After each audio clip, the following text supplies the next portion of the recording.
Welcome to Jump Around Monday on a Tuesday.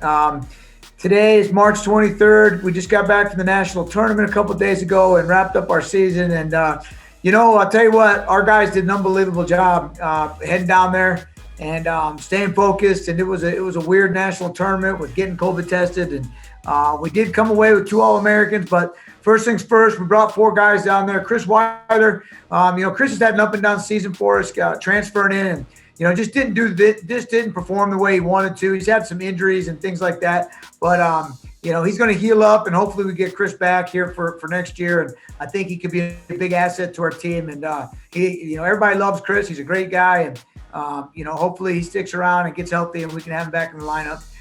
And then we had Kyle Berwick down there, 133 pounds. And like I said, I really believe if we had the full year with Kyle Berwick competing and training and all that, Kyle would have been an All-American. He just started to come on here at the Big Ten tournament and just kind of started hitting his stride. And he had a good big fall for us in the first round, and then lost his next 2 matches at the Big Tens or at the NCAA tournament. So Kyle's going to be great. He's a young guy, and the best thing is we got 4 more years with him, and we're fired up for what the future holds for this guy. He's a leader on the team and just a great kid to be around. And then we had our guy, Eric Barnett, 125-pounder, who came from the 19th seed to become an All-American. And that's pretty crazy when you think about it. He was a 19th seed. He was 10th in the Big Tens. He needed a wild card to get in. And then he goes ahead and competes very well and secures, the All-American status. And he had to beat a good Oklahoma State kid to become an All-American. And in kind of a controversial match. And, I would tell you that Eric had this guy pinned in the match. And all of a sudden the referee blew the whistle when we had the kid on his back. And the explanation was the side referee wears a buzzer on his wrist that tells him when the times go off, when the time is up in the match. And his wristwatch went off saying time was up. When we looked at the clock, there was still a minute left in the match, in the period. So it's kind of unfortunate we couldn't get the fall there. But that's what happened in that. I know I got a lot of questions about why the match was stopped. And then Eric went on and, he went on and dropped his next 2 and took 8th in the country. And what a great experience. We've got 3 more years with that guy as well. And just fired up for the improvement that he made. And, can't wait to see what the rest of his career holds. And then we had Trent Hilger go in there and take 6th from the 14th seed. And I've said this before, but everybody had written Trent off. He had a couple of bad losses. And, again, Trent's was battling a ton of injuries all year long. And you give the guy a ton of credit.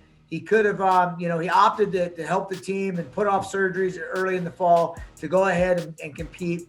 And he's a warrior. He's he's our leader, and very proud of where he was in September and October to where he came, got to here in March. And I can't wait to see a healthy Trent Hilger come back again next year when we get ready to roll. But props off to the guys. We had a great trip, and brought 4 guys, had 2 All-Americans coming from the 19th and the 14th seed, is something, to give the guys credit. But again, 23rd in the country we finished. That's nowhere near where we want to be or where we're going to be. And I'm excited that, next year already started. We're working hard, and we've got good guys in the room. We've got incoming freshmen coming in. We've got guys coming off gap years. We've got guys that took Olympic years that'll be back. So we are so excited about what's happening in this program. I know we have a lot of doubters, a lot of naysayers, a lot of haters, but you know what? That's all. That's good because we're ready to roll. We're going to put a great product out there next year, and to have what we have coming back. We've got to fill a couple of gaps, but I'm excited for what we have in that wrestling room and what's going to happen next year. So we appreciate all the support. We look forward to filling the field house next year. Hopefully we can have fans in there. And when we do, I know you guys will show up. We'll put a great schedule together, and can't wait to get that place rocking. So again, appreciate all the support. Thanks for sticking with us. Hopefully next year we get to see you in person. So as always, start your week off right and jump around.